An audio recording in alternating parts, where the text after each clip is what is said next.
Hi friends, welcome back to Anoop kitchen. ಇವತ್ತು ನಾನು ಸಿಂಪಲ್ಲಾಗಿ ವೆಯ್ಟ್ ಲಾಸ್ ಯಾವ ರೀತಿ ಮಾಡೋದು ಅಂತ ಕೆಲವು ಟಿಪ್ಸ್ಗಳು ತಂದಿದ್ದೀನಿ. ಅದು ಯಾವುದು ಅಂತ ನೋಡೋಣ ಬನ್ನಿ. ಹೆಚ್ಚು ನೀರು ಕುಡಿಯಿರಿ. ಊಟಕ್ಕೆ 30 ನಿಮಿಷ ಮುಂಚೆ ನೀರು ಕುಡಿಯುವುದರಿಂದ ಅತಿಯಾಗಿ ತಿನ್ನುವುದನ್ನು ತಡೆಯಬಹುದು. ಸಕ್ಕರೆಗೆ ಬಾಯ್ ಹೇಳಿ.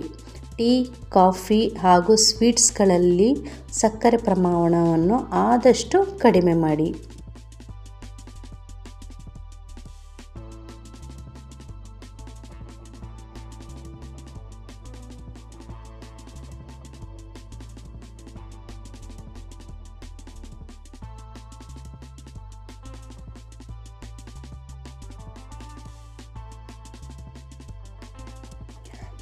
ಜಂಕ್ ಫುಡ್ ಬೇಡ.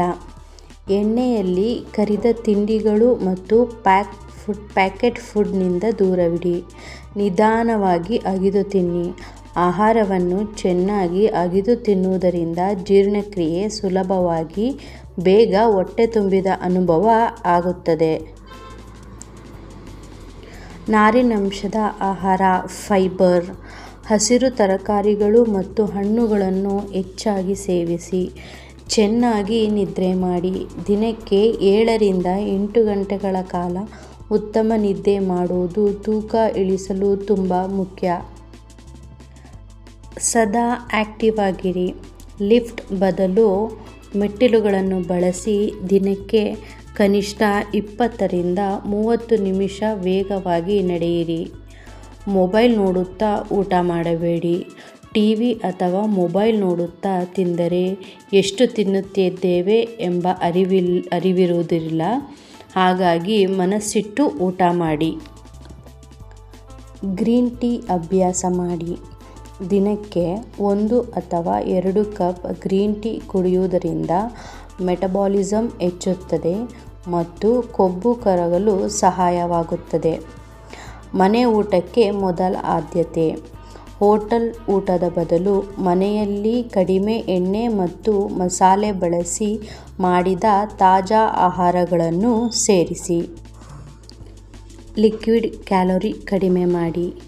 ಸಾಫ್ಟ್ ಡ್ರಿಂಕ್ಸ್, ಪ್ಯಾಕ್ ಮಾಡಿದ ಜ್ಯೂಸ್ ಮತ್ತು ಎನರ್ಜಿ ಡ್ರಿಂಕ್ಸ್ ಬದಲು ಎಳನೀರು ಅಥವಾ ಮಜ್ಜಿಗೆ ಕುಡಿಯಿರಿ.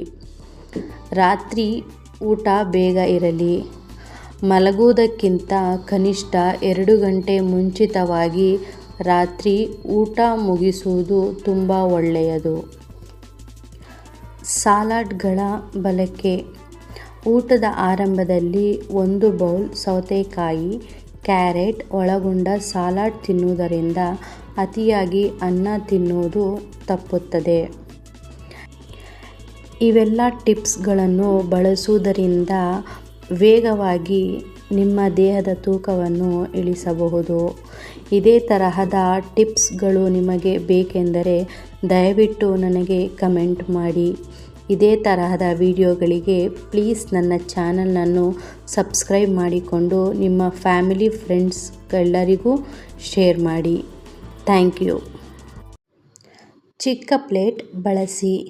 ಊಟ ಮಾಡಲು ಸಣ್ಣ ಪ್ಲೇಟ್ ಬಳಸುವುದರಿಂದ ನಮಗೆ ತಿಳಿಯದಂತೆ ಕಡಿಮೆ ಆಹಾರ ಸೇವಿಸುತ್ತೇವೆ. ಪ್ರೋಟೀನ್ ಹೆಚ್ಚುವರಿ.